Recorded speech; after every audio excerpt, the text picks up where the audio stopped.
ইয়া আইয়ুহাল্লাযীনা আমানু, ওহে তোমরা যারা ঈমান এনেছ, ও ঈমানদারেরা, আমাদের যাদের ঈমান আছে তাদেরকে ডাক দিলেন কে? জোরে বলুন না। আল্লাহ বলার মাঝে লাভ আছে না নাই? আল্লাহর মাঝে অক্ষর আছে 5টা। যখনই আল্লাহর কোনো মুমিন বান্দা একবার আল্লাহ বলে, সাথে সাথে তার আমল নামার মাঝে 50টা নেকি লিখা হয়ে যায়। মাহফিলগুলোতে আসলে এটাই হলো নগদ লাভ, বাকি লাভ বাকি। বেনামাজি সিদ্ধান্ত নিল আজ থেকে আর নামাজ কাজা করবে না। বেরোজগারি সিদ্ধান্ত নিল আগামী বছর থেকে রোজা রাখবে। যদি রোজা রাখে সওয়াব পাবে, রাখবে না তো সওয়াব নাই, এটা বাকি। নামাজ যদি পড়া শুরু করে সওয়াব পাবে, পড়বে না তো সওয়াব নাই, এটাও বাকি। কিন্তু সুবহানাল্লাহ, আলহামদুলিল্লাহ, আল্লাহু আকবার বিভিন্ন শব্দ যেখানে বলেন, এটার সওয়াব বাকি না নগদ? এর সাথে সাথে قال رسول الله صلى الله عليه وسلم سبحان الله والحمد لله تملأ الميزان وتملأ ما بين السماء والأرض। নবীজি বলেন, যখন আল্লাহর কোনো বান্দা একবার সুবহানাল্লাহ পড়বে, আলহামদুলিল্লাহ পড়বে, সাথে সাথে আকাশ এবং জমিনের মাঝখানে যেই ফাঁকা জায়গা, ওই পরিমাণ সওয়াব আল্লাহ আমলনামায় লিখে দেয়।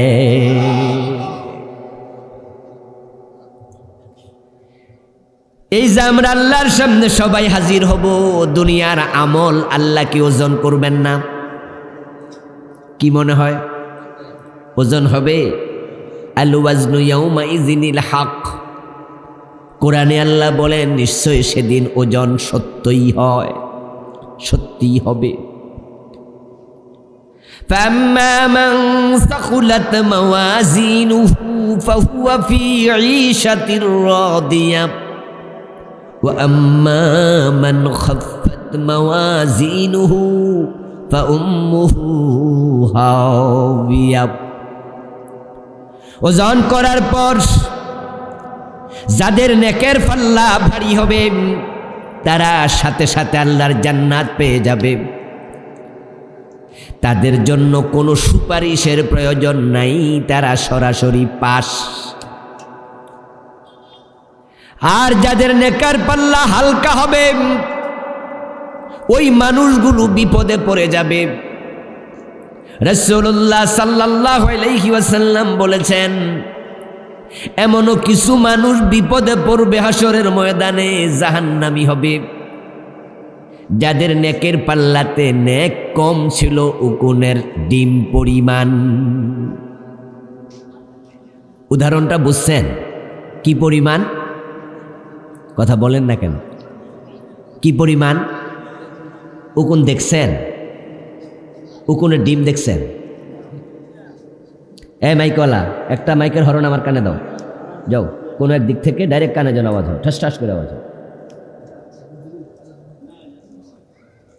উকুনের ডিম আমরা দেখিনি। কিছু উকুন আছে মহিলাদের মাথার মাঝে হয়, যেগুলো এত ছোট যে এগুলো মারার জন্য চুলের গোড়ায় ধরে টান মাইরা আইনা তারপর নখের উপরে রাখে। এটা যে মরছে ঠুস করে উঠলে বোঝা যায়, এর আগে বুঝাই যায়। এত ছোট উকুন আছে যেগুলো চোখের পাওয়ার না থাকলে দেখাও যায় না। এবার বলুন তো, উকুন যদি এত ছোট হয়, তার ডিম কত ছোট? এই হাদিস পড়ে আমি অবাক হলাম যে আমার রাসূলকে আল্লাহ কত এলেম দিছে, উদাহরণ কিভাবে দিল, কি চমৎকার উদাহরণ, যে উকুনের ডিম পরিমাণ আমল কম, তাই সে সেদিন ধরা পড়ে যাবে।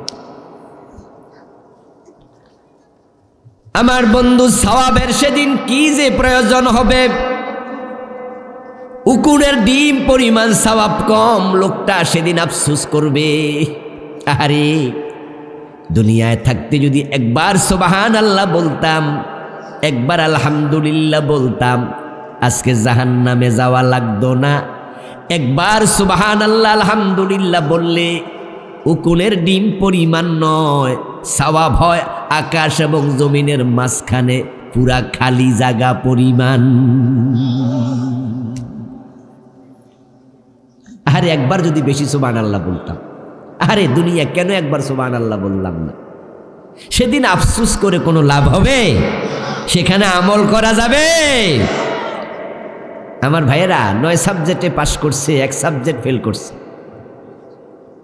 1 সাবজেক্ট ফেলের কারণে রেজাল্ট 0। রেজাল্ট আসার পরে দেখলো যে সাবজেক্টে ফেল করছে ওই সাবজেক্টে 28 পাইছে, 29 পাইছে, 30 পাইছে, 31 পাইছে। এই অবস্থা দেখলে আফসোসটা কম হয় না বেশি হয়? যদি 10-12 পাইতো তাহলে কিন্তু আফসোস বেশি হইতো না, ও তো ফেল করছি তো করছি কিতা করতাম আর। কিন্তু যখন দেখে 1 নাম্বার বা 2 নাম্বারের জন্য ফেল করছে তখন আফসোস বাইরা যায়, ঠিক কিনা? মানুষ যখন সামান্য সওয়াবের জন্য বিপদে পড়বে আফসোসটা বেড়ে যাবে। আমার বন্ধু সেদিন সওয়াবের এত জরুরত হবে। কিছু মানুষ আছে যাদের আমল নামা আল্লাহ যখন ওজন দেবেন তখন দেখা যাবে তাদের সওয়াব এবং গুনাহ সমান সমান। যাদের সওয়াব এবং গুনাহ সমান সমান হবে তারাও জান্নাত পাবে না। তাদেরকে রাখার জন্য আরেকটা জায়গা আল্লাহ বানাইছেন, সেটার নাম হলো আরাফ। কি নাম? সবাই বলেন, কথা বলেন না, কি নাম? আরাফ শব্দটা কোরআনের শব্দ। এ নামে একটা সূরা আছে না নাই? আরাফের মাঝে অক্ষর কয়টা? হামজা, আইন, রা, আলিফ, ফা, 5টা। একবার পড়লে 50 নেকি হয়। সুবহানাল্লাহ। কোরআনের শব্দ, কোরআন হিসাবে আমরা পড়ছি। আরাফ নামক জায়গায় ওই মানুষগুলো থাকবে যে মানুষগুলোর সওয়াব এবং গুনাহ সমান সমান। ওই মানুষগুলো আফসোস করে বলবে, হায় রে, দুনিয়ায় যদি একটা বার বেশি জিকির করতাম আজকে আরাফে থাকা লাগতো না, জান্নাত পেয়ে যেতাম। قال رسول الله صلى الله عليه وسلم لا يتحسر أهل الجنة في الجنة إلا على ساعة قد مضت من غير ذكر الله। নবীজি সাল্লাল্লাহু আলাইহি ওয়াসাল্লাম বলেন, শোনো, জিকির করার সুযোগ থাকলে, কোরআন পড়ার সুযোগ থাকলে পড়ে ফেলো, জিকির করে ফেলো। আমল করার সুযোগ থাকলে আমল করে ফেলো। আমলকে কালকের জন্য বাকি রেখো না। এমনও তো হতে পারে কালকের দিন আসবে কিন্তু তুমি দুনিয়ায় থাকবে না। আজকের দিন আমাদের জীবনের শেষ দিন হওয়ার সম্ভাবনা আছে না নাই? রাসূলুল্লাহ বলছে, এবার শোনো, জান্নাতীরা জান্নাতে যাওয়ার পর তারা কখনো মন খারাপ করবে না, আফসোস করবে না। জান্নাতে আল্লাহ তাআলা এত নেয়ামত দেবেন, জান্নাতে আল্লাহর নেয়ামত পাওয়ার পর মানুষের আফসোস করার মতো কিছু থাকবে না। কিন্তু জান্নাতে যাওয়ার পরও একটা আফসোস থাকবে। ওই আফসোসটা হলো, আমি কিছু সময় জিকির না করে ব্যয় করেছি। যদি চুপচাপ না থেকে 2-4 বার জিকির করতাম তাহলে জান্নাতের মর্তবা আরো উপরে হতো। আমার প্রিয় ভাইরা, বলুন তো, জান্নাত কি একটা নাকি 8টা? জান্নাতের স্তর কয়টা? জান্নাতের দরজা কয়টা? জান্নাত 8টা। 8টা মানে 8টা দরজা, 8টা স্তর। আচ্ছা, এখন জান্নাতুল ফেরদাউস হলো 8টার মাঝে সেরা। সব মানুষ কি জান্নাতুল ফেরদাউস পাবে নাকি? ও দোস্ত, জান্নাতের মাঝে সবচেয়ে ছোটটাও কেউ পাবে, তার বড়টা, তার বড়টা, তার বড়টা। জান্নাতুল ফেরদাউস পাবে যারা, অন্য জান্নাতীরা আফসোস করে বলবে, যদি আমার আমল একটু বেশি হতো আমিও তো ফেরদাউসটা পাইতাম। হায়রে, কেন কিছু আমল বেশি করলাম না? কিছু আমল কেন বেশি করলাম না? এবার বলুন তো, জান্নাতুল ফেরদাউসে যারা যাবে সবার সম্মান, সবার ইজ্জত, সবার মর্তবা সেখানেও সমান হবে নাকি? নবী মুহাম্মদ থাকবে জান্নাতুল ফেরদাউসে, আবু বকর সিদ্দিকও জান্নাতুল ফেরদাউসে, দুইজনের জান্নাত একরকম হবে নাকি? আবার আবু বকরও জান্নাতুল ফেরদাউসে, ওমরও জান্নাতুল ফেরদাউসে, আব্দুল কাদের জিলানী জান্নাতুল ফেরদাউসে, ইমাম আবু হানিফা জান্নাতুল ফেরদাউসে। আবু বকর যেটা পাবে ইমাম আবু হানিফা সেটা পাবে নাকি? সেখানেও পার্থক্য আছেই। জান্নাতীরা জান্নাতে গিয়ে আফসোস করবে, কেন একটু বেশি আমল করলাম না, একটু বেশি জিকির করলাম না, করলে তো আমার জান্নাতটা আরো উপরে চলে যেত। এবার বলুন তো, সেখানে আফসোস করে কোনো লাভ আছে নাকি? তাই সময় থাকতে এখনই আমল দরকার আছে না নাই? আমার প্রিয় ভাইরা, আল্লাহ তাআলার নাম উচ্চারণ করতে একটু কৃপণতা করছিলেন, তাই আমি বলছিলাম যে এখানে 5টা অক্ষর আছে, 10 নেকি করে 50 নেকি সাথে সাথে পাবেন। তাই যখনই আমরা প্রশ্ন করব, যখনই আলোচনার গতি উঠবে, দেখবেন কোথাও আশ্চর্য খবর দেব, সাথে সাথে সুবহানাল্লাহ বলবেন, কোথাও দুঃখের খবর দেব ইন্না লিল্লাহ বলবেন, কোথাও আবার সুসংবাদ শোনাবো, তখন নিজে নিজে আলহামদুলিল্লাহ বলবেন, সাথে সাথে নগদ নগদ সওয়াব আমল নামায় যোগ হয়ে যাবে। কষ্ট করে আসছেন তো, 2-4 ঘন্টা সময় নষ্ট হচ্ছে না? এই সময়টা ভালো করে কাজে লাগা দরকার আছে কিনা? প্রিয় দিনী ভাইয়েরা, আল্লাহ তাআলা আমাদেরকে ডাকছেন, ইয়া আইয়ুহাল্লাযীনা আমানু, ও ঈমানদারেরা। এবার সবাই আওয়াজ দিয়ে বলুন তো, আমাদেরকে ডাক দিলেন কে? আল্লাহ। আল্লাহর ডাকে এবার সাড়া দেন। সাড়া দেওয়ার নিয়ম হলো, তিনি যা বলবেন তা মনোযোগ দিয়ে শুনবেন, এবং তিনি যা বলবেন শোনার পরে তা আমল করবেন, তাহলে আল্লাহর ডাকে সাড়া দেয়া হবে। আল্লাহ বলছেন, ইয়া আইয়ুহাল্লাযীনা আমানু, ও ঈমানদারেরা, উদখুলু ফিস-সিলমি কাফা, তোমরা ঈমান এনে কাজ শেষ মনে করো না। ঈমান আনার পরে কাজ শুরু হবে, শেষ নয়। ঈমান যারা এনেছ, এবার ইসলামে পরিপূর্ণ প্রবেশ করো। কে বলতেছেন? বলেন না আবার সবাই, কে? ঈমান আনার পরে কাজ শেষ হবে না শুরু হবে? ঈমানদার এক ওয়াক্ত নামাজও পড়ে না, এমন ঈমানওয়ালা বাংলাদেশে আসেনি? ঈমানদারের পরিচয় দেয় রমাদানে একটা রোজাও রাখে না, এমন আছে? ঈমানদারের পরিচয় দেয় সুদে টাকা লাগাইছে, এমন সুদখোর আজকের মাহফিলও 2-4 জন আছে না নাই? এরা ইসলামে পুরা ঢুকছে তো। ঈমানদারের দাবি আছে, কিন্তু আপনি নামাজ পড়েন না, আপনি রোজা রাখেন না, আপনি যাকাত দেন না, আপনি দিন মানেন না, তাহলে আপনি ইসলামে ঢোকেন নাই। ঈমান আনার পর আপনার কাম শেষ। ও দোস্ত, ইউনিভার্সিটি ভর্তি হওয়ার পরে আর ক্লাস করে না, বেড়া পাস করবো তো। অনেক মেধাবী ছাত্র এসএসসিতে 2টাতে পেয়েছে একবারে জিপিএ 5, গোল্ডেন এ প্লাস প্রতি সাবজেক্টে, খুবই মেধাবী। ঢাকা মেডিকেল কলেজে টিকছে। আপনি ভাবছেন বড় ডাক্তার হবে আমার এলাকার ছেলে, কিন্তু ভর্তি হওয়ার পর আর মেডিকেলে যায় না, ক্লাস করে না, ডাক্তার হবে নাকি? আল্লাহর জান্নাতে যাওয়ার জন্য আপনি কালেমা পড়লেন, আপনি নিজেকে মুসলিম দাবি করলেন, কিন্তু আপনি নামাজ পড়েন না। আপনি জান্নাতের স্বপ্ন দেখবেন, অথচ জান্নাত পাওয়া যাবে না। তাই তো প্রিয় নবীজি বলছেন, মান তারাকা সালাতাম মুতাআম্মিদান ফাকাদ কাফার। যে ব্যক্তি ইচ্ছা করে নামাজ ছেড়ে দেয় লোকটা কাফের হয়ে যায়, তার ঈমানটাই থাকে না। ওই ঈমানদারেরা ইসলামে পরিপূর্ণ প্রবেশ করো। আমার আল্লাহ যখন বললেন নামাজ পড়ো, তখন নামাজ পড়া হয় ফরজ। আল্লাহ যখন বললেন রোজা রাখো, তখন রোজা রাখা হয় ফরজ।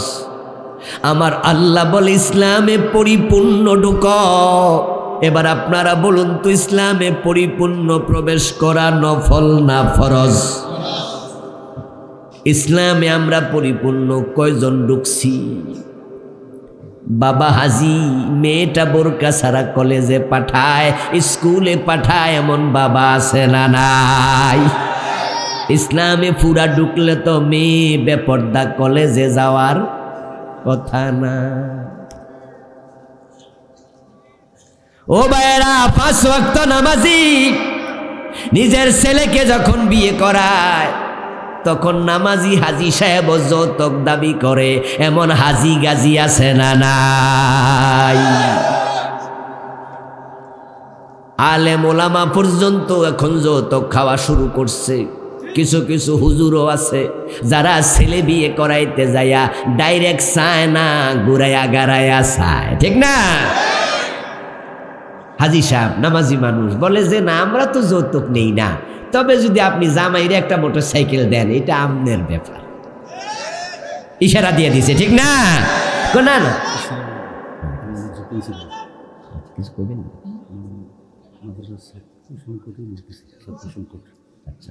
আচ্ছা, এগুলো আপনি আগে করেন না কেন? মাস নামাজের মাহফিলের মাঝখান দিয়ে। আচ্ছা জান, আমার প্রিয় ভাইয়েরা বসেন, প্রিন্সিপাল হুজুরের সামনে দেন। আইন আইন যে আইন, আরে বড় হুজুর পিছে থাকেন। আমার প্রিয় ভাইয়েরা, কি জানি বলতেছিলাম, ও ইশারা দিচ্ছে। না না, আমরা তো যৌতুক খাই না, আমাদের ফ্যামিলিতে এগুলো নাই। তবে যদি আপনি একটা হেলিকপ্টার দেন, এটা আপনার ব্যাপার। রেলগাড়ি দিলে আরো ভালো, ঠিক না? ইশারা ইঙ্গিতে মেয়েরা আপনি নেকলেস দিবেন, এটা তো আর আমরা গায়ে দিব না, আপনার মাইয়া না গায়ে দিব। এরপর ঘর বানাইছি, এখনো রুম খালি আছে, যদি আপনি ফার্নিচার দেন, আপনার মাইয়ে তো বইব, ঠিক না? যদি একটা বক্স খাট দেন, তাহলে ঘরের শোভা বর্ধন পাইব। এরপর আপনার ছেলে যদি আপনার জামাইয়ের হাতের মাঝে একটা 50,000 টাকার আংটি, 1 লক্ষ টাকার একটা ঘড়ি শ্বশুর পক্ষ দেয়, তাহলে দোকানে গেলে তো মানুষ আমনের প্রশংসা করব, আমি তো আর হাতে দেব না। এরপরে তবে আমরা যৌতুক নেই না। এই জাতীয় হারামি আছে না নাই? তুমি হাজি যৌতুক চাচ্ছ, ইসলামে তুমিও পরিপূর্ণ প্রবেশ করো নাই। আমার বন্ধু, ইসলামে পরিপূর্ণ প্রবেশ করা ফরজ। যে ব্যক্তি নামাজ পড়লো, জোহর আসর পড়ে নাই, যদি আসর না পড়ে জোহর পড়লো, তখন আসরের টাইমে লোকটা নামাজি না বেনামাজি? রমজানে রোজা রাখছে শুক্রবার, শনিবার রোজা ভাঙ্গা লাইছে, শনিবার এসে রোজদারি না বেরোজদারি? ইসলামের কিছু মানছে, কিছু মানে নাই। যেখানে মানে নাই, লোকটা ইসলামের ভিতরে না বাহিরে, সে বে-ইসলামী। আপনি জোহর পড়েছেন সত্য, আসর পড়েন নাই, আসরের টাইমে আপনি নামাজি দাবি করতে পারবেন না। আপনি শুক্রবারে রোজা রেখেছেন, শনিবারে রাখেন নাই, শনিবার আপনি নিজেকে রোজাদার দাবি করার অধিকার নাই, আপনি মিথ্যুক। যদি শনিবারে রোজা ভাঙ্গ কোন যে আমি একজন রোজদার, তাহলে রোজা ভাঙছেন একটা অন্যায়, মিছা কথা কইছেন আরেকটা অন্যায়, আপনি মিথ্যু। তা আপনি নিজকে মুসলিম বললেন, অথচ ইসলামের এ জায়গায় আছেন, ওই জায়গায় আপনি নাই। মুসলিম শব্দের অর্থ তো হলো আত্মসমর্পণ করা, আত্মসমর্পণকারী। ইসলাম মানে আত্মসমর্পণ করা। যে ব্যক্তি আল্লাহর কাছে নিজেকে সঁপে দেয়, সে আল্লাহর কথার বাহিরে চলার অধিকার তার আর নাই। আপনি ইসলামের কিছু মানবেন, কিছু মানবেন না, এই চিন্তা যদি সজ্ঞানে আপনি করেন, বুঝে শুনে করেন, তাহলে আসলে আপনি ইসলামের ভিতরে ঢুকলেনই না, আপনার ঈমানই নাই। বাংলাদেশে অধিকাংশ মানুষই আসলে মুসলমান না, অধিকাংশ লোক মুমিন না, অধিকাংশ কাফের এবং মুশরিক। তারা বুঝে না, কারণ সে ভাবছে আমি তো নামাজে গেছি ফজরে জোহরে আসরে, আমি কেমনে মুশরিক, আমি কেমনে কাফের। قال رسول الله صلى الله عليه وسلم يأتي على الناس زمان يجتمعون في المساجد ليس فيهم مؤمن। নবীজি সাল্লাল্লাহু আলাইহি ওয়াসাল্লাম বলেছেন, এমন একটি জামানা আসবে যে জামানার মানুষগুলো মসজিদে জামাতের সাথে নামাজ পড়বে, একটাও মুমিন নয়, ঈমান একটারও থাকবে না। ও দোস্ত, আপনি ভাবছেন কেমনে আমি কাফের হব? কাদিয়ানি যেমনে হয়েছে। কাদিয়ানি কি নামাজ পড়ে না? বলে না কেন ভাইরা কথা? কাদিয়ানি রোজা রাখে না, দাড়ি টুপি নাই, পায়জামা পাঞ্জাবি পরে না, মেসওয়াক পাগড়ি পরে না। কাদিয়ানির মসজিদের মুয়াজ্জিন আশহাদু আল্লা ইলাহা ইল্লাল্লাহ এই আযান দেয় না, আশহাদু আন্না মুহাম্মাদার রাসূলুল্লাহ বলে না। তো কালেমা পড়লে যদি মুমিন হয়, কাদিয়ানির মুয়াজ্জিন তো দিনে 5 বার কালেমার আযানই দেয়, এর কাফের কোন কোন ফতুয়া?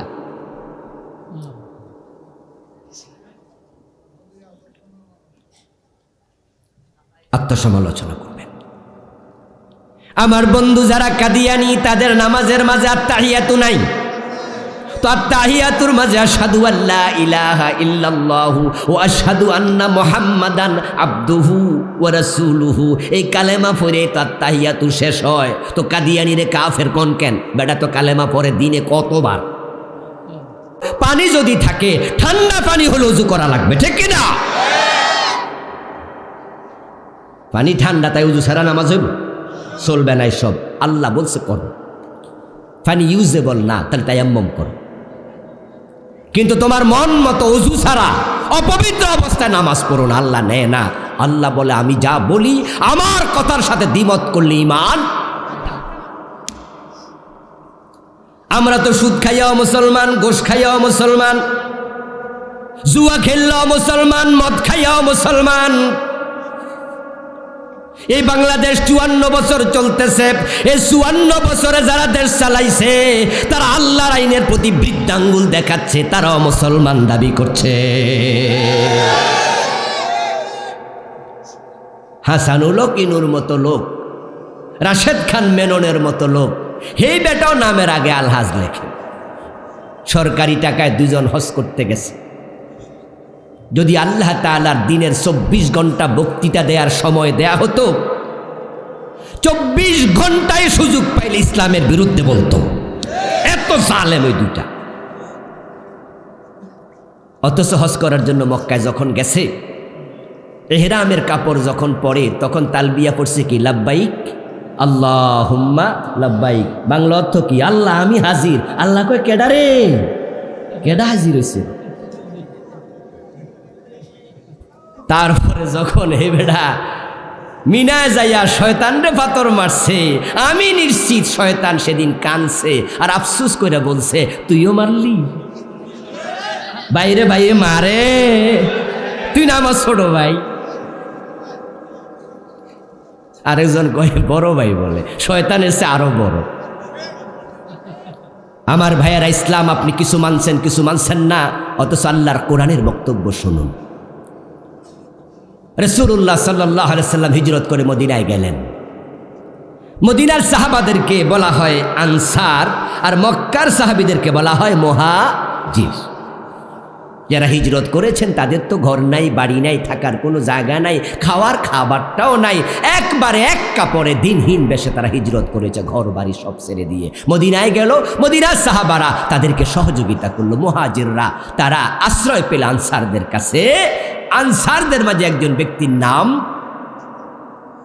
হাদিসে আসেনি, তবে মুহাজিরের নামটা আসছে, ওনার নাম জুবাইর ইবনুল আওয়াম, আর ওটা আসছে ফুলানুম মিনাল আনসার, আনসারদের এক ব্যক্তি। উনাদের ক্ষেত ছিল পাশাপাশি। খেজুর গাছে পানি দেবেন, নালা নেমেছে উপর থেকে নিচের দিকে। উপরের জমিটা ছিল জুবাইর ইবনুল আওয়াম, রাসূলুল্লাহর ফুফাতো ভাই। আনসারী সাহাবী গিয়ে বলছে, হে জুবাইর, মদিনার আমরা মালিক, আমরা অধিবাসী, আমরা স্থানীয় লোক, এজন্য মদিনার জমিনে আমাদের অধিকার বেশি। তুমি খেতে পরে পানি দিও, পানিটা আমি আগে দেই। হযরত জুবাইর ইবনুল আওয়াম বলতেছে, ও আনসার সাহাবী, তোমার অধিকার বেশি তা ঠিক, তবে নালার পাশে আমার ক্ষেত, তোমারটার একটু পরে, সুতরাং যে সামনে তার অধিকার বেশি। তুমি মসজিদে নামাজ পড়তে যখন ঢোকো, তাহলে সামনের কাতারে কে বসে, আগে যে ঢোকে, ঠিক না? আলাউবালু ফালাউবাল। মসজিদে যদি এলাকার রিক্সাওয়ালাও ঢোকে, ভিক্ষুকও ঢোকে, সে আগের কাতারে বসার অধিকার আছে না নাই? এলাকার চেয়ারম্যান কি পরে ঢুইকা তারে টান দিয়া পিছনে আনতে পারবে? এই অধিকার ইসলামে আছে। আল্লাহর ইসলাম কত সুন্দর, কত সুন্দর। আলাউবালু ফালাউবাল, সামনে যে সিরিয়ালে শুরুতে সে, আমার ক্ষেত নালার পাশে, তোমারটা পরে, তাই পানি আমি আগে দেব, তুমি নয়। তখন সে আনসার সাহাবী এটা মানতে রাজি না, সে বলে না, আমার এলাকা আমি আগে দেব। এর মাঝে দুজন দেখে রাসূলুল্লাহ হেঁটে যাচ্ছেন পাশ দিয়া, তখন দুজন রাসূলের কাছে গেলেন এবং এই মামলার নিষ্পত্তি চাইলেন, ফয়সালা চাইলেন। রাসূলুল্লাহ সাল্লাল্লাহু আলাইহি ওয়াসাল্লাম আসলেন, সরজমিন প্রদর্শন করলেন, তারপর দেখে তিনি বললেন, ইসকিয়া জুবাইর সুম্মা আরসিলিল মাআ ইলা জারিকা। রাসূল এবার ফয়সালা দিলেন, ও জুবাইর, তোমার ক্ষেত আগে, তুমি পানি আগে দাও, তারপরে তোমার পানি দেয়া শেষ হলে প্রতিবেশীর দিকে পানিটা ছেড়ে দাও। রাসূল যখন এই ফয়সালা দিলেন, তখন আনসারী সাহাবী বলছে, আ ইবনু আম্মিকা ইয়া রাসূলুল্লাহ, হুজুর আপনার ফুফাতো ভাই লাগে তো, বুঝছি আমি। নাউজুবিল্লাহ পড়েন। ফাতালাওয়ানা ওয়াজহু রাসূলিল্লাহি সাল্লাল্লাহু আলাইহি ওয়াসাল্লাম, প্রিয় নবীর চেহারাটা রাগে লাল হয়ে গেল। আমি নবী, তুমি মুসলমান, তুমি এই মন্তব্য কেমনে করলা? আমি বুঝি ফুফাতো ভাইয়ের টান টানছি, আমি বুঝি স্বজন প্রীতি করছি, তুমি এটা কেমনে বললা? রাসূলুল্লাহর চেহারা লাল হয়ে গেল। এর মাঝে জিবরিল আমিন হাজির, আল্লাহ তাআলা কোরআনের আয়াত নাজিল করে দিলেন, ফালা ওয়া রাব্বিকা লা ইউমিনুনা হাত্তা ইউহাক্কিমুকা ফীমা শাজারা বাইনাহুম সুম্মা লা ইয়াজিদু ফী আনফুসিহিম হারাজাম মিম্মা কাদাইতা ওয়া ইউসাল্লিমু তাসলিমা। সবাই আওয়াজ দিয়ে সুবহান আল্লাহ পড়েন। মাইকলা একটা হরন কানে দিতে কইছি, তোমার আওয়াজ বাড়াইতে বলি না, আমি একটা হরন ঘুরাইতে বলছি, তো কয়বার কইলে তুমি শুনবা? আল্লাহ আয়াত নাজিল করলেন, ও নবী, আমি আল্লাহ কসম করতেছি আমার নিজের, ফালা ওয়া রাব্বিকা, তোমার রবের কসম। রাসূলের রব কে? আয়াত নাজিল করছে কে? কসম খাইতেছে কে? আল্লাহ নিজে নিজের কসম করে বলতেছে, শক্ত শব্দ, আমি আল্লাহ আমার কসম করছি। লা ইউমিনুন, এই মানুষগুলো মোমেন নয়। ওই যে আমি বলছি নামাজ না পড়া মোমেন, ঠিক না? বরং আমরা যদি জিগাই, কিরে ভাই নামাজ পড়স না, কয় যে নামাজ না পড়লে কি হয়েছে? ঈমান শক্ত। অধিকা ইসলাম মেনে আমরা ভাবছি আমরা মুমেন। কাদিয়ানি কোরআনের একটা মানে না, তারা কাফের, আর আমরা ডজন ডজন বাদ দিছি। কাদিয়ানি নবী মুহাম্মদকে শেষ নবী মানে না, তাই বাকিগুলা মাইনাও লাভ নাই, কাফের হয়ে গেল। ইবলিস শয়তান আদমকে সেজদা করতে রাজি হয় নাই। ইবলিস শয়তান মোমেন না কাফের। শয়তান আল্লাহর কয়টা কথা মানে নাই? ভাইরা কথা না বললে মজা পাই না তো, বলেন না। শয়তান কয়টা মানে নাই? কাদিয়ানি কয়টা মানে না? সোর ধরে হাত কাটো আইন কোরআনে আছে না নাই? 54 বছরে কয়দিন মানছেন? জেনা করলে 100 বেত লাগাও, বিবাহিত হলে পাথর মারো, এই আইন কোরআন হাদিসে আছে না নাই? 54 বছরে কয়দিন মানছেন?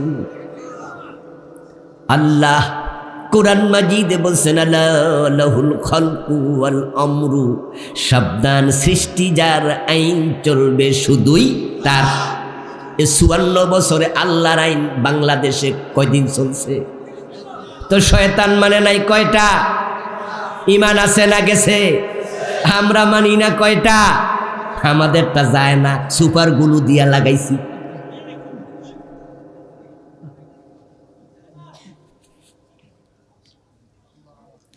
আল্লাহ সাহাবীর ব্যাপারে আয়াত নাজিল করছে, ফালা ওয়া রাব্বিকা লা ইউমিনুন, ও নবী তোমার রবের কসম ওরা মুমিন নয়। কি শব্দ রে ভাই, মুমিন নয়।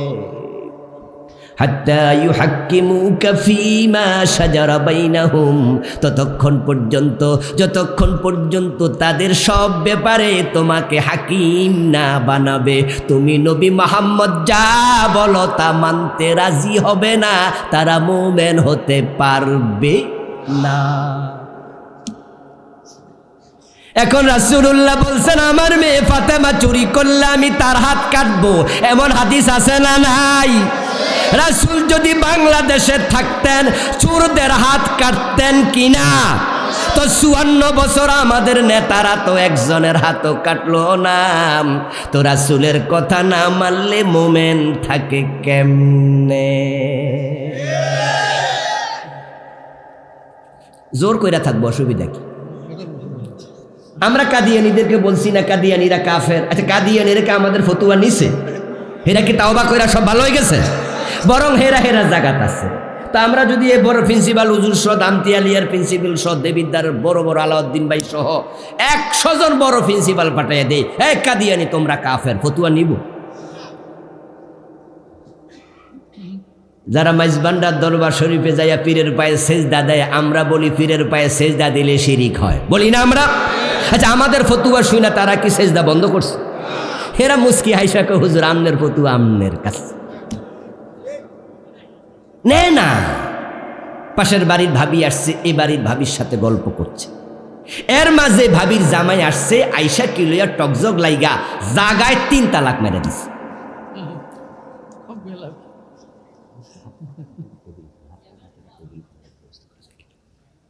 জাগায় যখন 3 তালাক দিয়ে দিছে, এই ঘরের ভাবি যারে তালাক দিছে হে ফানসা বাইতাছে আর হাসতাছে। পাশের বাড়ির ভাবি তো অবাক, ও বলতেছে ভাবি আপনার জামাই আপনারে মুখের উপরে 3 তালাক দিয়ে দিল, আপনি হাসতেছেন বুঝলাম না। কহে তালাক নেয় কেনা? কহে তো এরকম তালাক আমার আগে 100-র উপরে দিয়াই রাখছে, আবার রাতে একসাথে হইয়া থাকে। তো এই জন্য হে তালাক শুনতে আমার এই তালাক এখন আর তালাক মনে হয় না। আপনি আশ্চর্য হয়েছে না আমার কাছে? এটা ও তালাকই নেয়। ও দোস্ত, কাদিয়ানীকে আমরা কাফের বলছি, তারা আমাদের ফতুয়া নেক আর না নেক আল্লাহর সামনে গিয়ে যখন দেখবে ঈমান নাই তখন বুঝবে, ঠিক কি না? তখন বুঝবে। পীরের পায়ে যারা সেজদা দিচ্ছে তাদেরকে আমরা বলছি তোমরা শিরিক করছো, সেজদার মালিক একমাত্র কে? আল্লাহ। তারা আমাদের ফতুয়া নেয় না, বরং এটার নাম দিছে সেজদায়ে তাজিমি। উল্টা পাল্টা কথা বলে তারা পীরের পায়ে সেজদা চালাচ্ছে, আখিরাতে গিয়ে বুঝবে তখন ধরা খাবে, ঠিক কি না? আপনারা যারা আল্লাহর ইসলামকে পুরা মানেন না, মসজিদে ইসলাম মানে আদালতে আর মানে না, ঠিক কি না? নামাজে ইসলাম মানে দেশ চালাইতে গেলে সংসদে আর মানে না। মসজিদের হুজুর যদি মাগরিবের নামাজ 2 রাকাত পরে সালাম ফিরাইয়া ফেলে, আমরা কি সালাম ফিরাবো না লোকমা দেব? কারণ রাসূল আমাদের আদর্শ, তিনি আমাদের একমাত্র অনুকরণীয়, অনুসরণীয়। উনি নামাজ পড়ছে যেভাবে, আমরা পড়ব সেভাবে।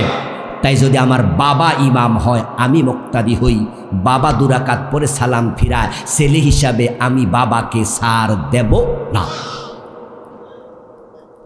আমার বন্দা, আমি রাসূল ছাড়া কাউকে অনুসরণ করে নামাজ পড়ি না। এবার বাংলাদেশে যারা বিএনপির লোক আছে, আওয়ামী লীগের লোক আছে, জাতীয় পার্টির লোক আছে, নেজামে ইসলামের লোক আছে, হেফাজতে ইসলাম, জামাত ইসলাম আছে, তারা কি মসজিদে রাসূল মানে না? না আমি একা মানি? সবাই মানে না।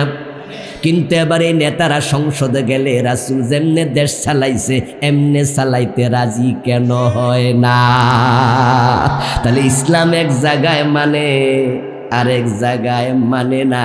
সুবিধাবাদ জিন্দাবাদে মোমেন হওয়া যায় না।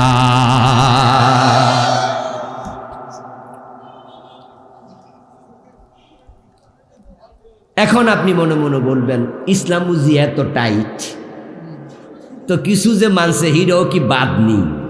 এজন্য আমাদের দেশের লোকেরা কিন্তু ইসলাম অর্ধেক মেনে জান্নাতে যাওয়ার স্বপ্ন দেখে। তাই বাংলাদেশে এমন মসজিদও আছে যে মসজিদ কমিটির সভাপতি সিনেমা হলের মালিক, সুদী ব্যাংকের ডিরেক্টর। ও বেটা সুদের টাকা দিয়া মসজিদে এসি লাগাইয়া দেয়। গোসখোর অফিসার মসজিদের ছাদের রড যা একা দিয়া দেয়।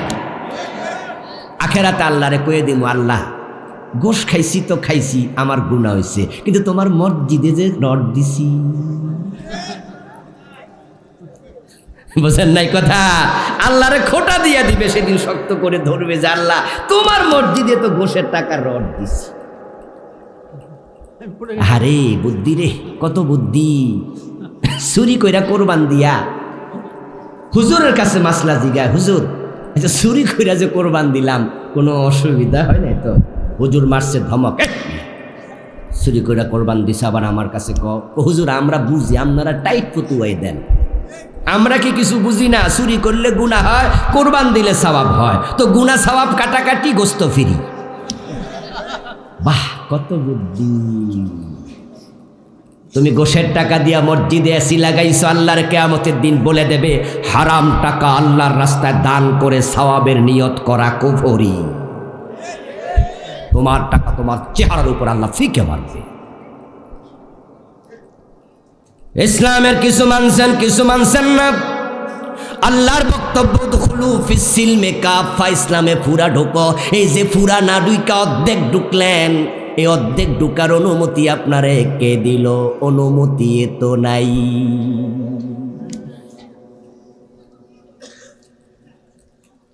আমার ভাইয়ের একটা প্রশ্ন করব, গ্রাম্য প্রশ্ন, একবারে সহজ সরল প্রশ্ন। আপনার বউ যখন সে নিজের বাবার বাড়িতে থাকে, আপনি শ্বশুর বাড়ি বেড়াইতে আসছেন, তখন আপনার বউ আপনার সব কথা শোনে, কিন্তু যখন জামাই বাড়িতে যায় তখন জামাইয়ের কথা না শুনা দেবরের কথা শোনে। আচ্ছা এ বনিয়া সংসার চলবে তো? আপনি তো বলবেন কি রে, আমার বউ, আমার বাড়ি, আমার ঘর, কথা শোনা আমার ছোট ভাই, তাইলে তলে তলে কি, তলে তলে কিছু একটা আছে নাকি? এটার নাম হইল ফরকিয়া। বউ আপনার কথা শুনবে, আপনার শ্বশুর বাড়িতেও আপনার, বাপের বাড়িতেও আপনার। আল্লাহর বান্দা মসজিদে কথা শুনবে আল্লাহর, আদালতেও আল্লাহর, সংসদেও আল্লাহ। না হয় শয়তানের সাথে তোমার পরকিয়া চলছে।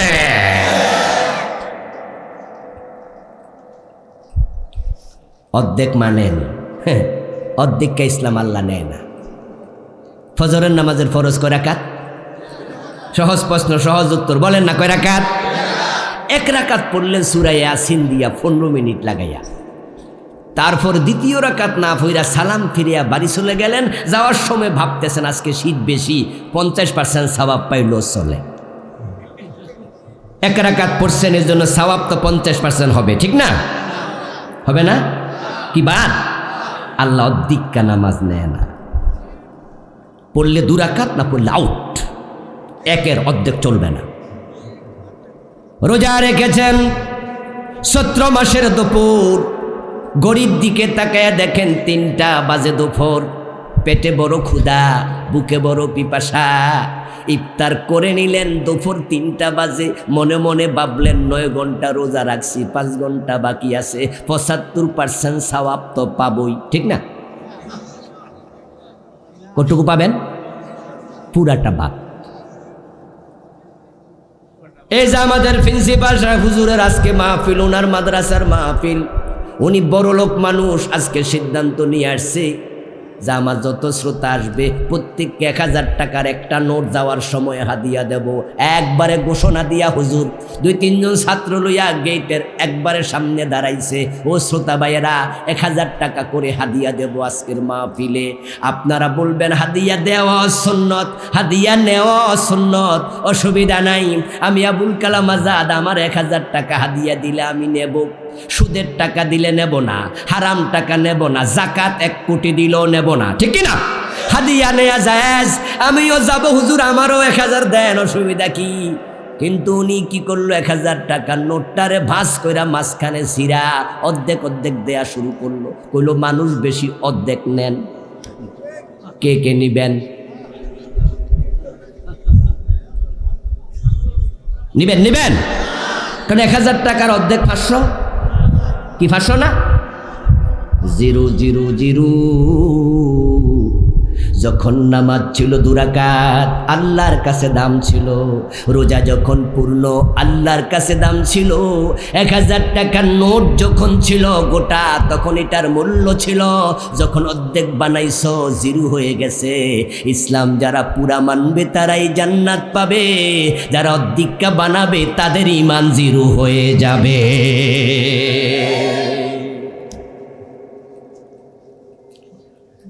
ওদখুলু ফিস-সিলমি কাফা, ইসলামে পরিপূর্ণ প্রবেশ করো। তাহলে এতক্ষণ পর্যন্ত যে ওয়াজ করলাম 50 মিনিটের কাছাকাছি করে ফেলেছি। ইসলামে যে পুরা ঢুকা লাগবে এটা তো বুঝে আসছে নাকি? এবার যেটা বলবো সেটা হলো ইসলামটা কি। এই যে আপনি ঢুকবেন, ইসলাম না বুঝলে ঢুকবেন কেমনে? বাংলাদেশের লোকেরা ইসলামের একটা নিছক ধর্ম মনে করে, যার কারণে তারা ইসলামও মানে আবার সুদেও টাকা লাগায়। অথচ যে ব্যক্তি সুদ খায় তার আমলনামায় 73টা বড় বড় গুনাহ হয়। সবচেয়ে ছোট গুনাহ হলো নিজের মায়ের সাথে জেনা।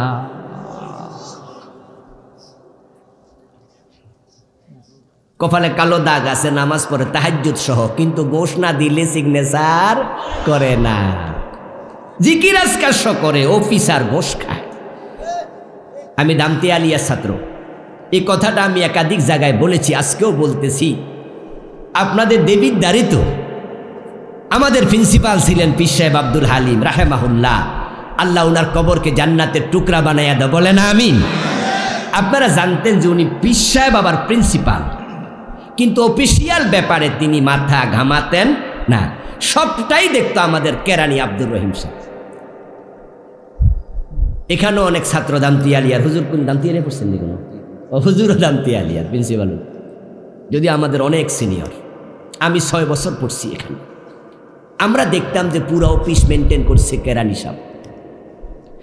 একদিন বললেন যে হুজুর আলোচনা করছেন খানকায়, আমাদের মাদ্রাসার প্রতি 3 বছর পর পর একটা মঞ্জুরি হয়, সরকারি একটা আইন। এখন হুজুরি আইনটা তো আছে নাকি? 3 বছর না 5 বছর মঞ্জুরিটা?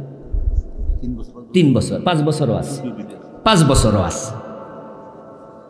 আমাদের মঞ্জুরি শেষ হয়ে গেলে এটা আবার নতুন করা লাগে।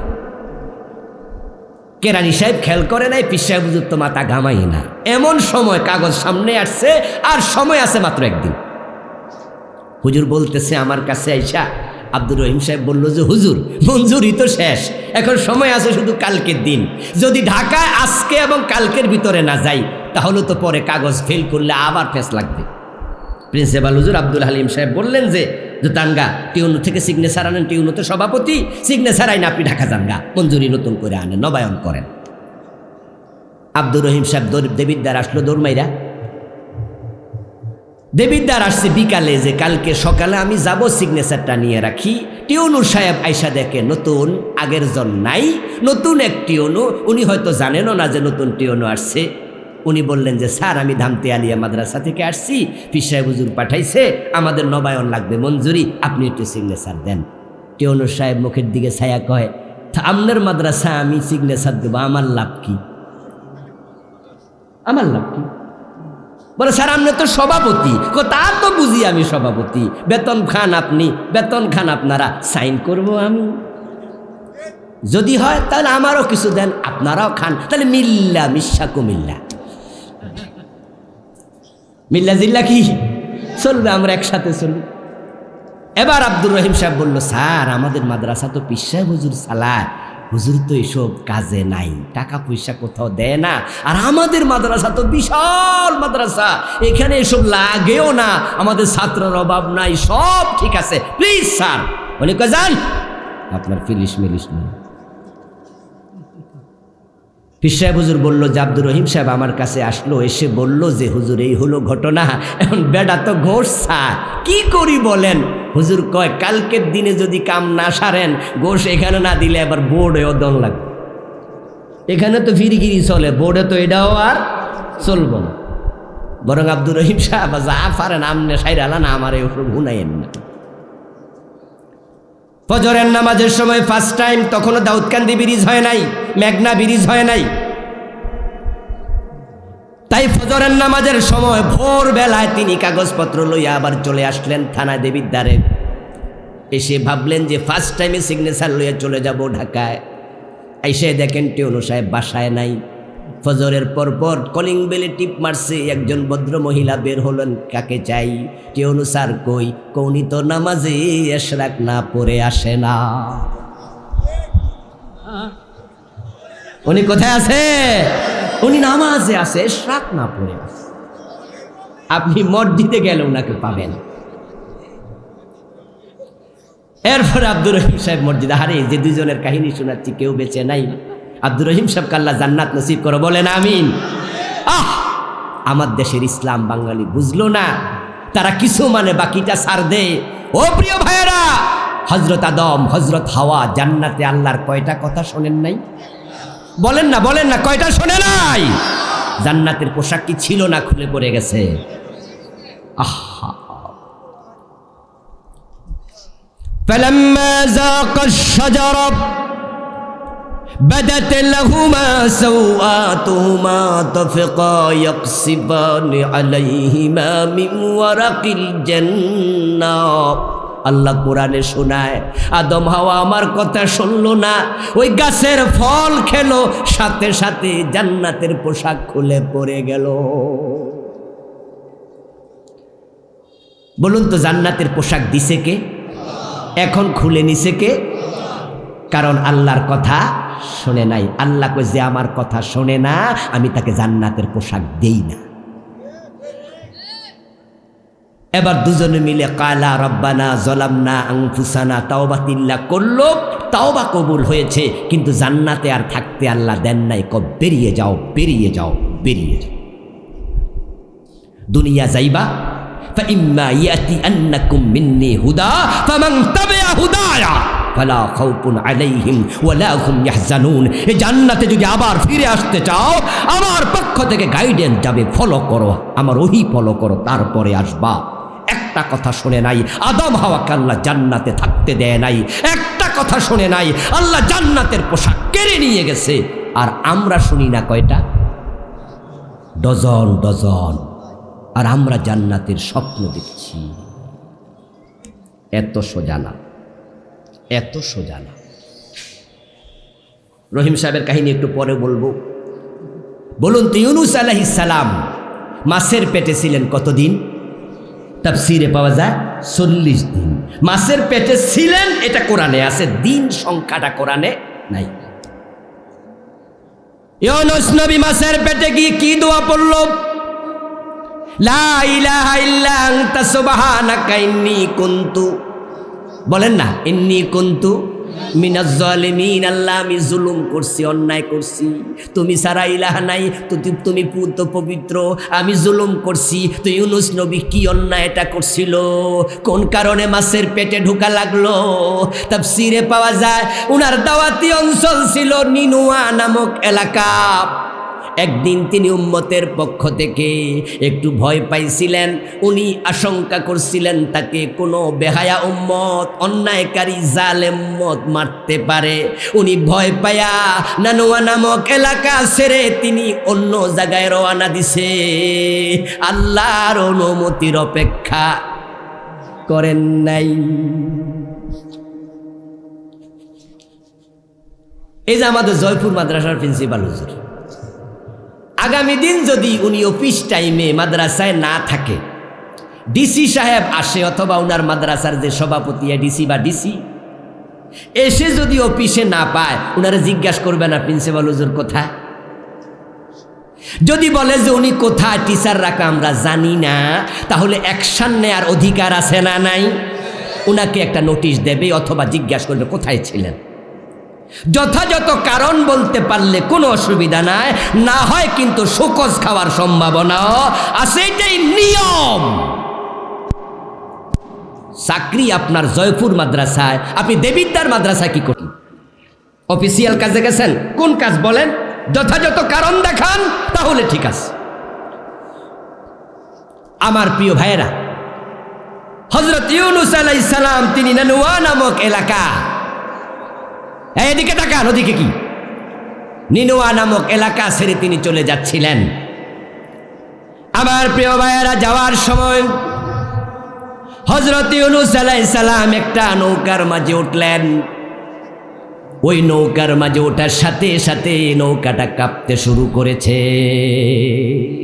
নৌকাটা কাঁপতে শুরু করল। যখন নৌকাটা কাঁপতে শুরু করলো, নৌকার লোকেরা ইউনূস আলাইহিস সালামকে তখন নৌকা থেকে পানির মাঝে ফেলে দিল। এই ভালো আছেন? বসো বসো বসো, তোমরা বসো। এই ভাই বসতে দেন।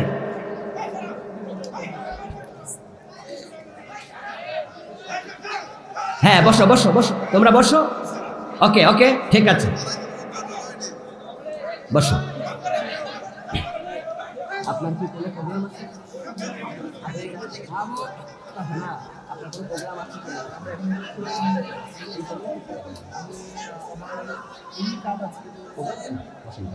কথা শেষ করে দিলাম, প্রোগ্রাম থাকবে, ঠিক আছে।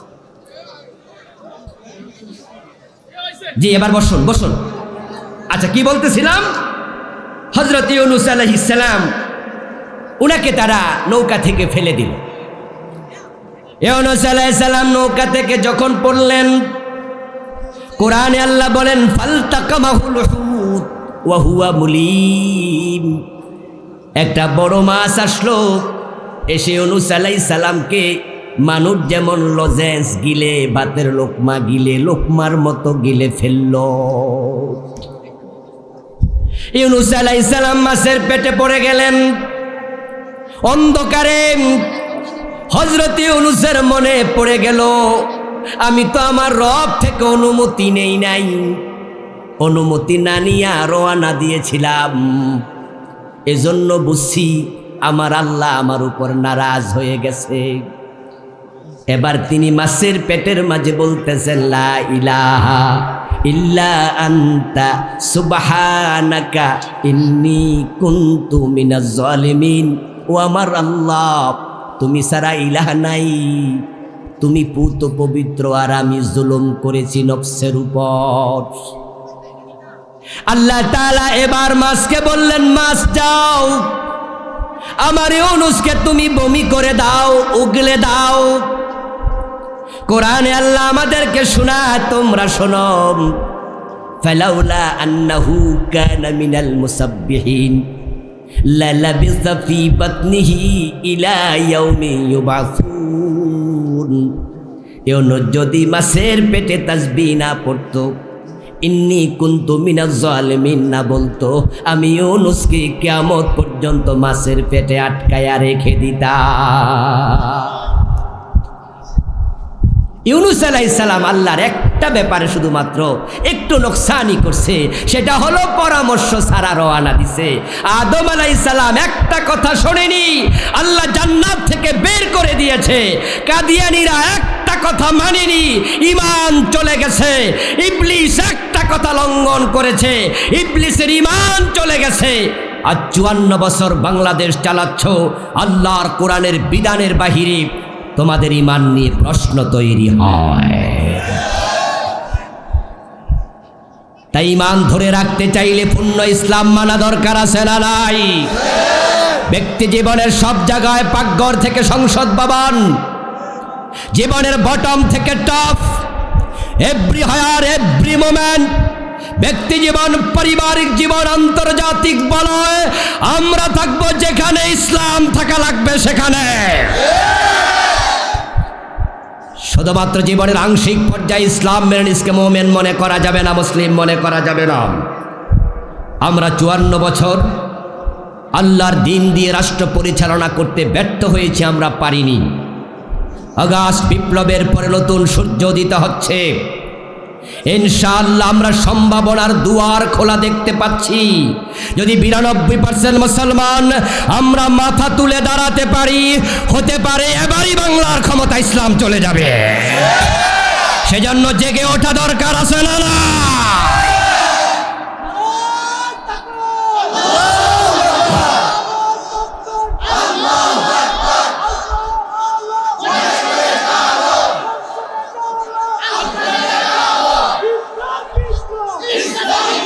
আমার প্রিয় ভাইয়েরা, আমাদের যুবকেরা, ছাত্ররা এবার বিপ্লব দেখাইছে একটা।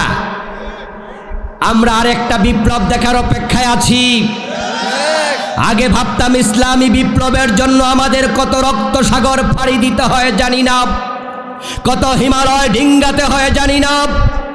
চারিদিকে ভারত এবং মায়ানমারের সীমা, আরেকদিকে সাগর। একটি সুই দিয়ে সহযোগিতা করার মতো জমিন আমাদের জন্য নেই। আমাদের হিন্দু এবং বৌদ্ধরা আমাদেরকে নখে তুলে মারার অপেক্ষায় আছে। তারা আমাদেরকে সহযোগিতা করার জন্য কোনো মুসলিম দেশকে অনুমতি দেবে না, সমুদ্র সীমা ব্যবহার করতে দেবে না, আকাশ সীমা ব্যবহার করতে দেবে না। বিপ্লবের জন্য জিহাদ প্রয়োজন হয়, অস্ত্রের প্রয়োজন হয়, প্রশিক্ষণের প্রয়োজন হয়। কোথায় পাবো অস্ত্র, কোথায় পাবো প্রশিক্ষণ?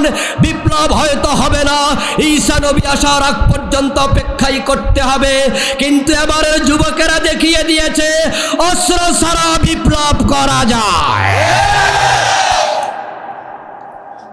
অগাস্ট বিপ্লবে যে 2000 শহীদ হয়েছে, আমাদের সন্তানরা বাইরে রাস্তায় নেমেছে, ওদের হাতে কি এলএমজি এসএমজি ছিল? আমাদের ছাত্রদের হাতে কোনো অস্ত্র ছিল? তো অস্ত্র ছাড়া বিপ্লব কেমনে হলো? এটাই আমাদের জন্য এবার শিক্ষার সবচেয়ে বড় পাথেয়, সবচেয়ে বড় উপকরণ। বিপ্লবের জন্য অস্ত্র লাগে না, আবু সাইদের মতো বুক পেতে সাহস নিয়ে রাস্তায় দাঁড়ানো লাগে। 2000 শহীদ হলে যদি আগস্ট বিপ্লব হয়, আল্লাহর কোরআনের বিপ্লবের জন্য প্রয়োজনে 2 লক্ষ শহীদ হওয়া লাগবে। এই যুবকেরা রাজি আছেন না?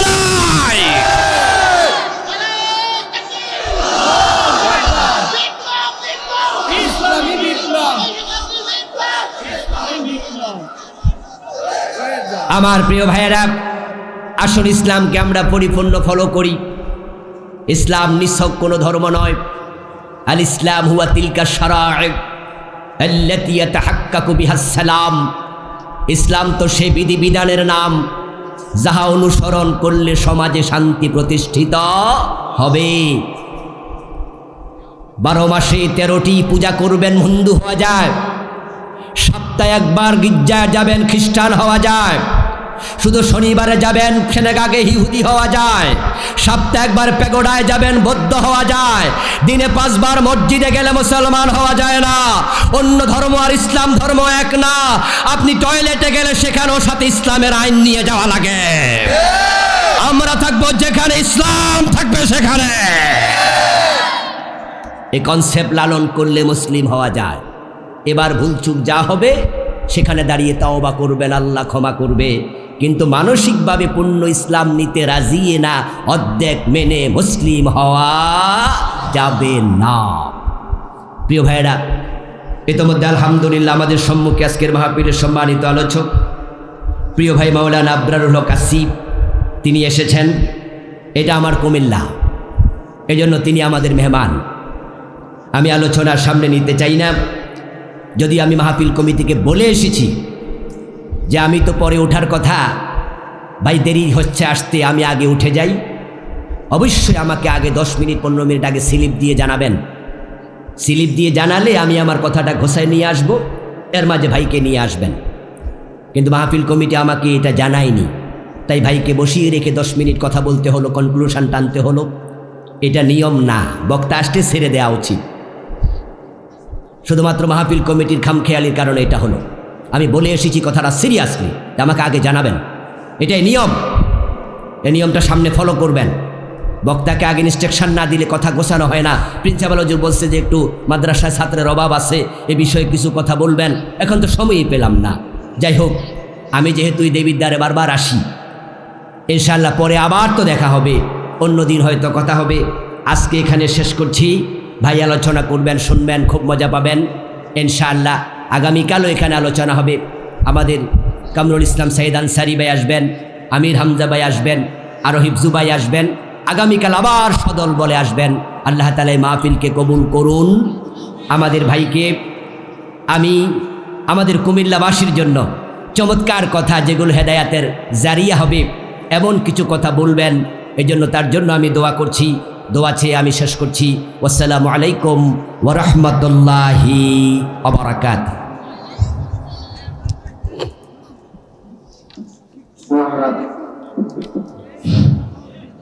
গুহারা প্রচার করো হিংসা বিদ্বেষা নিন্দাবাদ আমার আমাদের সাম্য শান্তিটাকে আল্লাহ জিন্দাবাদ। শুকরিয়া জানাচ্ছি ডক্টর আবুল কালাম। হ্যাঁ ভালো আছে ভাই।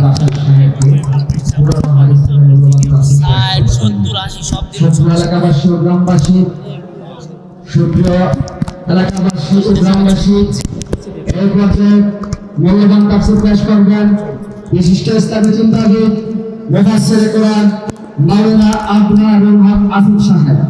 মাওলানা আবদুল্লাহ রহমান আসিফ সাহেব ওনার পূর্বে একটি ইসলামী সঙ্গীত পরিবেশনা করবেন। ইসলামী সঙ্গীত এখন আর দিও না ভাই, মানা করেন, মানা করেন। হাফেজ মাওলানা কারি ওনার দিলে মানা করেন।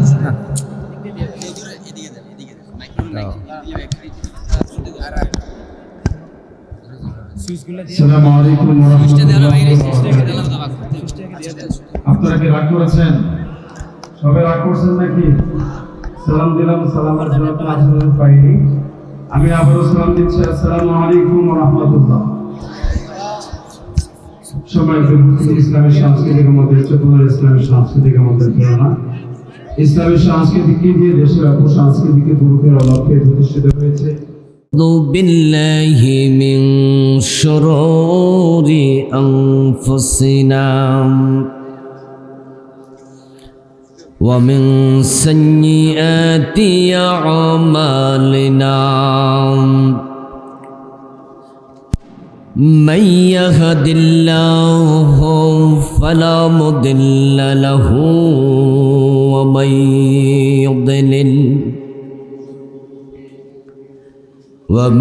يضلل فلن تجد له وليا مرشدا وأشهد أن لا إله إلا الله وأن محمدا عبده ورسوله أما بعد فقد قال الله تعالى في كلامه المجيد সকল আমার সাথে পড়ুন আউযু বিল্লাহি মিনাশ শাইতানির রাজিম বিসমিল্লাহির রহমানির রহিম ইয়া আইয়ুহাল্লাযীনা আমানু দুখুলু ফিস-সিলমি কাফা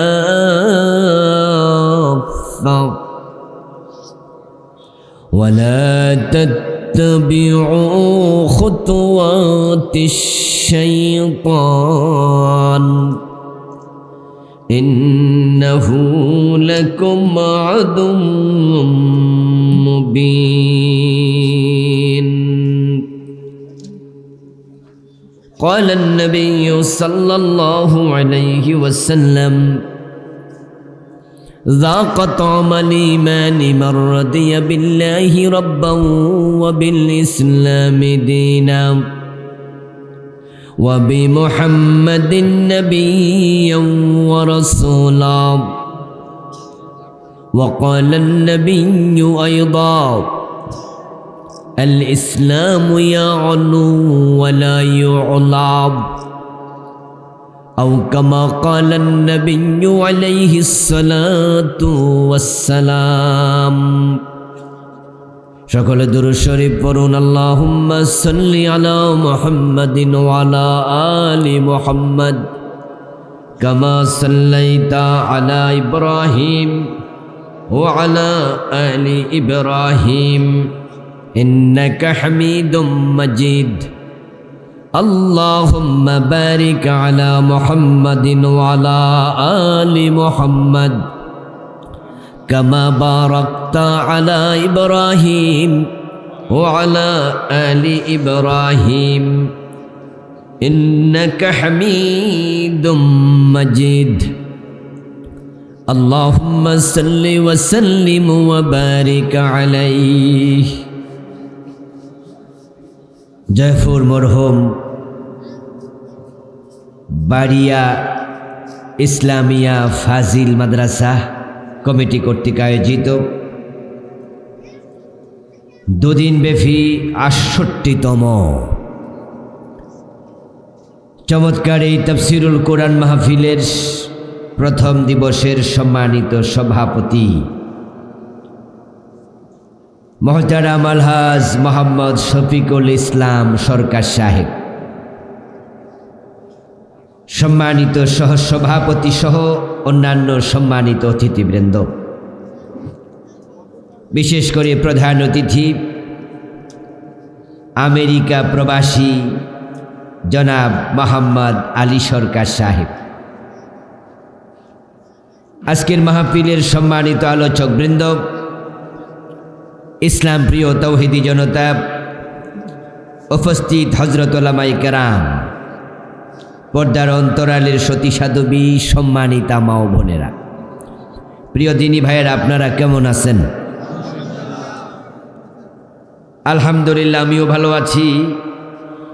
কিন্তু আমি আসার সময় দোকানে যে পরিমাণ মানুষ দেখলাম,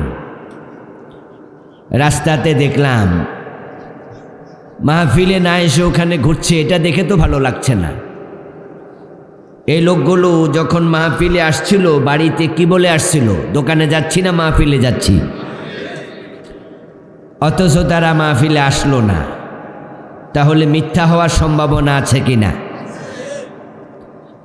আবার ওখান থেকে ঘুরে বাড়ি চলে যাবে, জিজ্ঞাসা করলে বলবে কোথা থেকে আসছি, তো আরেক মিথ্যা হবে। আমাদের দিনী ভাইয়েরা, মাহফিলকে উপলক্ষ করেও যদি মিথ্যা বলা লাগে, কবিরা গুনাহ করা লাগে, এটা তো বড় আফসোসের বিষয়, ঠিক নয় কি? আমি অনুরোধ করব, যারা আসছেন আপনারা চলে আসুন। আলহামদুলিল্লাহ, প্যান্ডেলেই অনেকে বসেছেন এসে। যারা পিছনে দাঁড়িয়ে আছেন, তারা দাঁড়িয়ে আছেন কোন কারণে? বসার জায়গা যদি না থাকতো তাহলে দাঁড়াতেন। ভলান্টিয়াররা কোথায়? যাদের গলার মাঝে কাঠ ঝুলানো দেখলাম, আপনাদের আমরা মাহফিল আহ্বান করছি, চলে আসুন প্যান্ডেলের কাছাকাছি।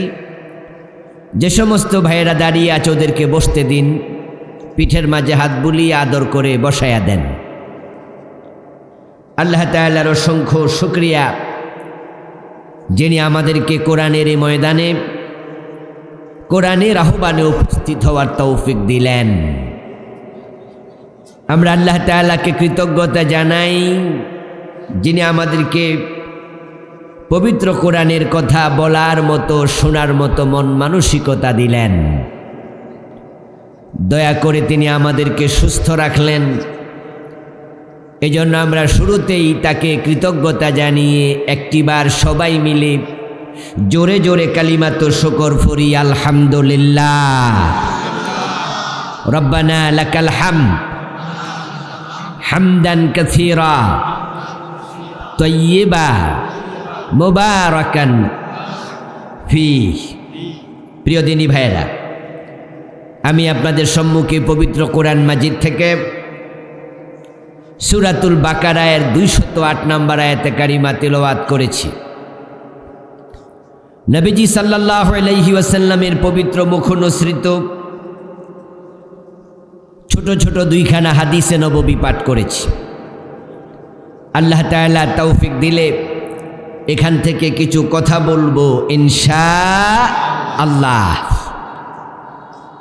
আল্লাহ তাআলা বলছেন,